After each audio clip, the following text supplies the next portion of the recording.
Hey guys, Mike here, and in this very short video we'll see how the Nokia Lumia 925 stands when compared to the Lumia 920, last year's flagship.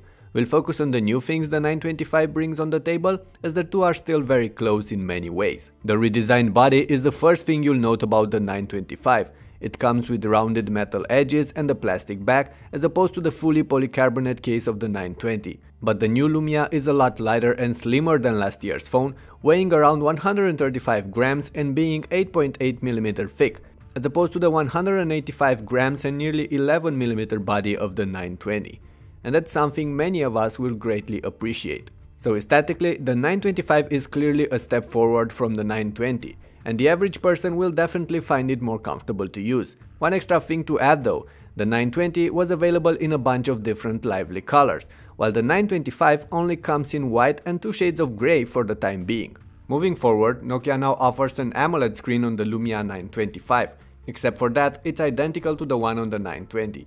4.5-inch large, 1366 by 768 pixel resolution, extra sensitive touch surface that will allow you to use the display with gloves on, and Gorilla Glass 2 on top. Still, that change is not insignificant. On one hand, it does mean that blacks will be deeper and will have better contrast, and that's great given the many dark elements of the Windows 8 UI. On the other, colors might get oversaturated, white slightly skewed, and strong light visibility will probably suffer, like with most AMOLED panels.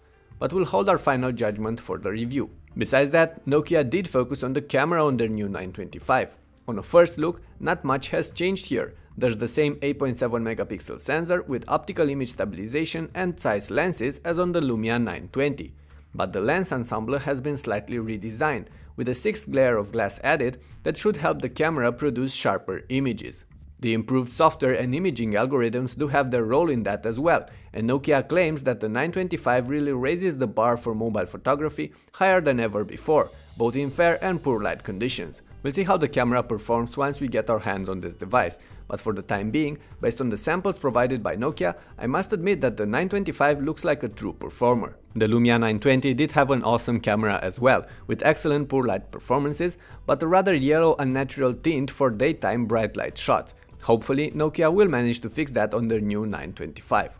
The Lumia 925 does come with a new camera app as well, called SmartCam, that lets the user take 10 burst shots and then use them as they want. Pick the best shot, create a moving trail pic, delete unwanted elements from images, and so on. Right now, you only get this feature on the 925, but other Lumias will get it as a software update as well during this summer. And these are pretty much the main differences between these two phones. When it comes to software and hardware, they are identical, motorized by a Snapdragon S4 processor with Adreno 225 graphics and 1GB of RAM. The two run Windows 8 with a bunch of Nokia software bundle on top, like Nokia Music and the Here navigation suite. Both handsets feature a 2000 mAh sealed battery, despite the 925 being a lot slimmer and lighter than the 920, so both will be able to go through the day at ease with average use. The Lumia 925 did lose its wireless charging abilities out of the box, something the 920 offers.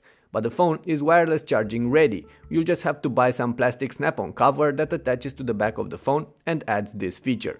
You can find these accessories in several colors, including yellow and red, but they will make the phone slightly bulkier. Those being said, the Nokia Lumia 925 will be available in stores by June and will sell for 470 euros over here in Europe. With contracts, that should put it on par with the 920, but I do expect the older phone to get even cheaper in the future. In the US, the 925 will be offered with T-Mobile. Alright, so that's about it for now. Drawing the line on this video, the Lumia 925 is not a revolutionary handset and some of you might not be impressed with it. But keep in mind, it is a fair price device and does have plenty to offer. If you like the Lumia 920, the 925 is more compact, a lot lighter, and has an even better camera. So while not a revolution, the 925 is an obvious upgrade from last year's device. With that in mind, we'll end the video here.